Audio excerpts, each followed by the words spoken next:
EVM ధ్వంసం చేసిన సమయంలో కేంద్ర బలగాలు విధుల్లో ఉంటే అతన్ని అక్కడే కాల్చేసేవారని టీడీపీ నేత వర్ల రామయ్య అన్నారు. ఉండే ప్రజలందరూ తిరుగుబాటు చేశారు, అతన్ని తిరస్కరించారు, అతని నేరపూరిత సామ్రాజ్యాన్ని కూలతోస్తున్నారు అని అర్థమయ్యి అతను పోలింగ్ బూతుల్లోకి వెళ్ళి ఈ రకమైన అరాచకాన్ని సృష్టించాడు. పోలింగ్ బూత్లోకి వెళ్ళి ఎంతో ధైర్యంగా ఎన్నడూ జరగని రీతిలో ఈవీఎం బాక్సులు ఉన్నాయో వాటిని పగలగొట్టాడు అతను. అదే ఎలక్షన్ కమిషనర్ పోలీస్ ఆఫీసర్స్ సరిగా నిర్ణయం తీసుకొని ఆ సెన్సిటివ్ బూత్లో సెంట్రల్ ఫోర్స్ని పెట్టినట్టయితే ఇతన్ని కాల్చిపడేసేవాళ్ళు.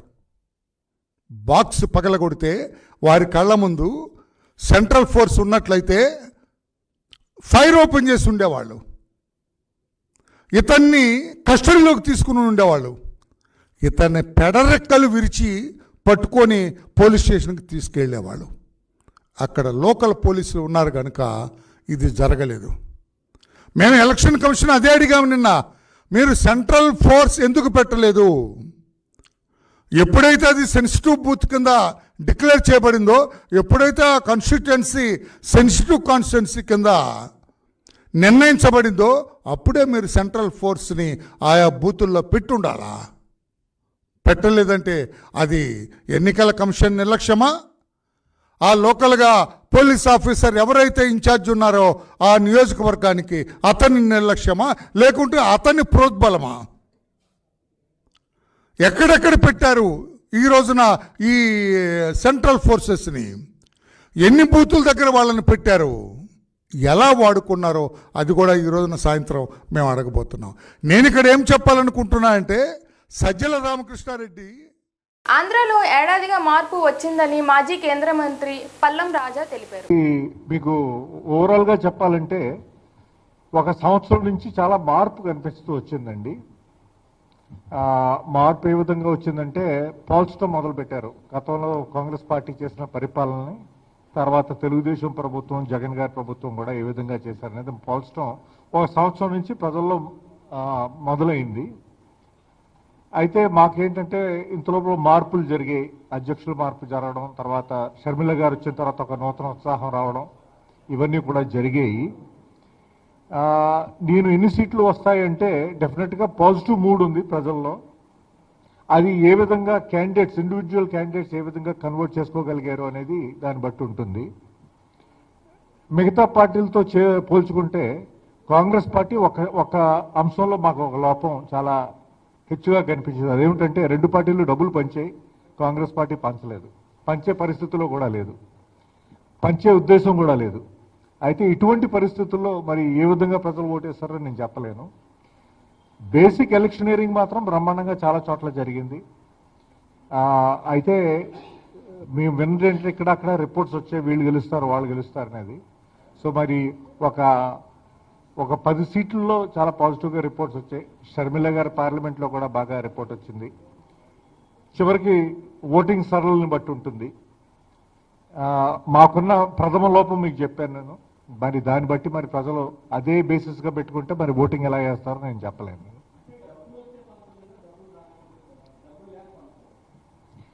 ఫస్ట్ ఆఫ్ ఆల్ మాకు డబ్బులు పంచే ఉద్దేశం లేదండి, ప్లస్ డబ్బులు కూడా లేవు, అది వాస్తవం. రామకృష్ణపురంలో పర్యటించిన సిపిఎం రాష్ట్ర కార్యదర్శి వర్గ సభ్యులు సిహెచ్ బాబురావు తదితర నేతలు. ఎన్నికల్లో ప్రధానమైన అధికార ప్రతిపక్ష వైసీపీ, తెలుగుదేశం, బీజేపీలు ఎన్నో వాగ్దానాలు చేశారు. ప్రజల్ని ఎంతగానో మోసం చేశారు, డబ్బు పంచారు. ఇవాళ ఎన్నికలు ముగియగానే నేతలందరూ విదేశాల పర్యటనలో ఉన్నారు. ప్రజా సమస్యలు మాత్రం గాలి కొదిలేశారు. సమస్యలన్నీ ఇవాళ ఇంకా ఎన్నికల ఫలితాల సంగతో భాగం. తర్వాత రాబోయే కాలంలో ఇంకా ఎన్ని ఇబ్బందులు వస్తాయో అర్థం కావట్లేదు. అన్ని వ్యవస్థలు కూడా దెబ్బతినిపోతూ ఉన్నాయి. ఒకవైపున హింస రెచ్చగొడుతూ ఉన్నారు. ఎన్నికల్లో డబ్బు పంపిణీ దగ్గర మాత్రం కుమ్మక్కయ్యారు. ఎన్నికలు అయిపోగానే హింసాకాండ, దౌర్జన్యాలు పెరిగిపోతూ ఉన్నాయి. ఎక్కడ అక్రమాలు జరిగిన ఎన్నికల కమిషన్ కళ్ళు మూసుకొని కూర్చుంది. డబ్బు పంపిణీని అరికట్టడం పూర్తిగా విఫలమయ్యింది. వాళ్ళు కుమ్మక్క అయిపోయారు. అందుకని ఎవరు ఎలా అయినా బహిరంగ పంచుకున్న ఇబ్బందులు ఉన్న ప్రజాస్వామ్యాన్ని ఇవాళ పరిహాసం చేస్తూ ఉన్నారు. ఇంకొక వైపు చూస్తూ ఉన్నాం, బిల్లులు చెల్లించకపోవడంతో రవాణా శాఖలో ఉన్నటువంటి సర్వీసులన్నీ అయిపోయినాయి. రిజిస్ట్రేషన్ కార్యాలయాల్లో కూడా సాంకేతిక ఇబ్బందులు కాదు, బిల్లులు చెల్లించక అక్కడ ఆగిపోయినాయి. హాస్టళ్లలో ఆహార పదార్థాలు సప్లై చేస్తున్న బిల్లులు ఇవ్వలేదు, ఆరోగ్యశ్రీలో బిల్లులు ఇవ్వలేదు, ఇంకా కార్మికులకి జీతాలు ఇవ్వట్లేదు, ఉద్యోగస్తులకి ఉపాధ్యాయులకి పెండింగ్ బకాయిలు ఎంతో ఉన్నాయి.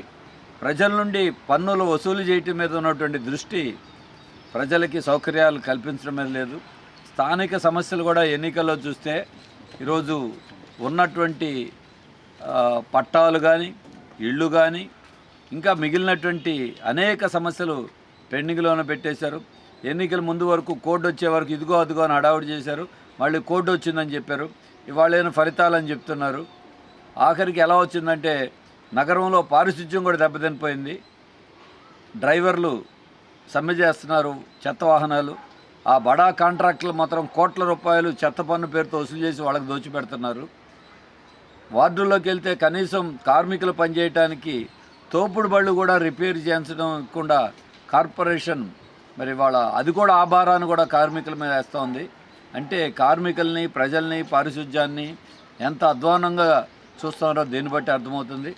సిపిఎం పార్టీ దీనికి భిన్నంగా ఎన్నికల అయిపోయిన తర్వాత ఫలితాలు రాకముందే ప్రతి వార్డుకి తిరిగి ప్రజలను కలుసుకుని ధన్యవాదాలు చెప్పడమే కాదు, వాళ్ళ సమస్యలు కూడా తెలుసుకుని ఆ పరిష్కారాన్ని కూడా కృషి చేయడం జరుగుతూ ఉంది. అందుకే ఎన్నికల ముందు పార్టీలు చెప్పిన మాటలకి, ఎన్నికల తదనంతరం వారు వ్యవహరిస్తున్న తీరుకి, నేతలు వ్యవహరిస్తున్న తీరుకి తేడా కనబడుతుంది. ప్రజలు వీటిని గమనించాలి. రాబోయే కాలంలో పౌర సమాజం చురుకైన పాత్ర వహించి ప్రభుత్వాల్లో ఎవరున్నా సరే ఐక్యంగా వాళ్ళ మీద ఒత్తిడి తీసుకొచ్చి సమస్యల పరిష్కారానికి పూనుకోవాల్సిన అవసరం ఉంది. సిపిఎం అందుకు తోడ్పడుతుందని చెప్పి తెలియజేస్తుంది.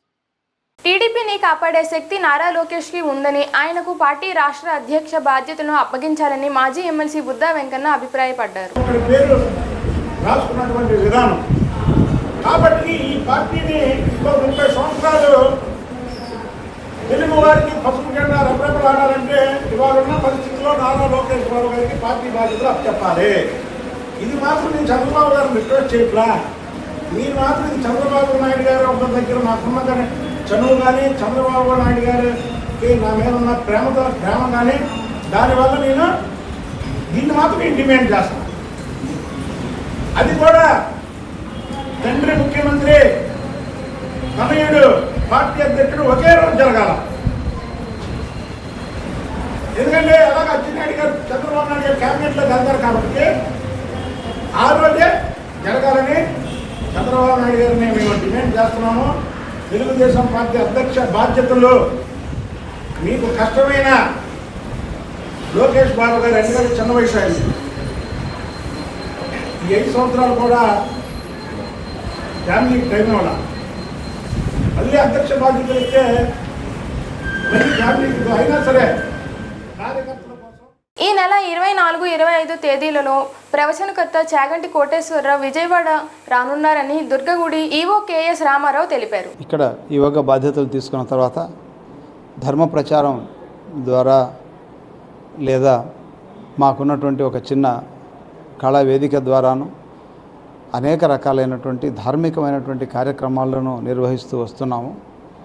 దసరా అలాగే భవానీ దీక్షల సమయంలోనూ మరి వసంత నవరాత్రుల సందర్భంగా, శివరాత్రి సందర్భంగా ఎన్నో కార్యక్రమాలు, సాంస్కృతిక కార్యక్రమాలను, విశేషమైనటువంటి సాంస్కృతిక కార్యక్రమాలను ఏర్పాటు చేయడం జరిగింది. మరి అందులో భాగంగానే పెద్దలను అందరినీ సంప్రదించడం జరిగింది. అందరూ కూడా ఇక్కడికి కార్యక్రమాలు చేయడానికి స్వచ్ఛందంగా ముందుకొచ్చి ప్రవచనకర్తలు వారే మాకు తెలియజేస్తున్నారు. భక్తులు కూడా వాళ్ళని అడుగుతున్నారు.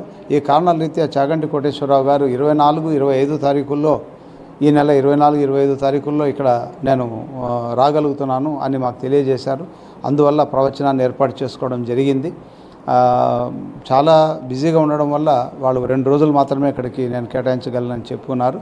అందువల్ల 24, 25 తారీఖుల్లో తుమ్మలపల్లి కళాక్షేత్రంలో ఈ కార్యక్రమాన్ని ఏర్పాటు చేయడం జరిగింది. కాబట్టి భక్తులందరూ దీన్ని వినియోగించుకొని అమ్మవారి యొక్క ప్రాశస్త్యాన్ని, విశేషంగా ఇంద్రకీలాద్రిపై కొలువున్నటువంటి కనకదుర్గ అమ్మవారు, అలాగే మల్లేశ్వర్లు, వారి యొక్క ఆవిర్భావం ఏమిటి, ఇక్కడ ఇంత గొప్పదైనటువంటి ఈ క్షేత్రంలో ఉన్నటువంటి ప్రాధాన్యత, ఇక్కడ ఎంతమంది భక్తులు గతంలో ఇక్కడికి మహాప్రముఖులు ఇక్కడ ఎంతమంది వచ్చి ఉన్నారు అన్నటువంటి విషయాలన్నింటినీ ప్రజలకు తెలియజేస్తే వాళ్ళు ఇంకా సంతోషిస్తారని, క్షేత్ర ప్రాశస్త్యాన్ని తెలుసుకొని అమ్మవారి దర్శనం చేసుకున్నట్టయితే వాళ్ళు ఇంకా సుఖ సంతోషాలతో ఉంటారనే ఉద్దేశంతో ఈ కార్యక్రమాలను ఏర్పాటు చేస్తున్నాం.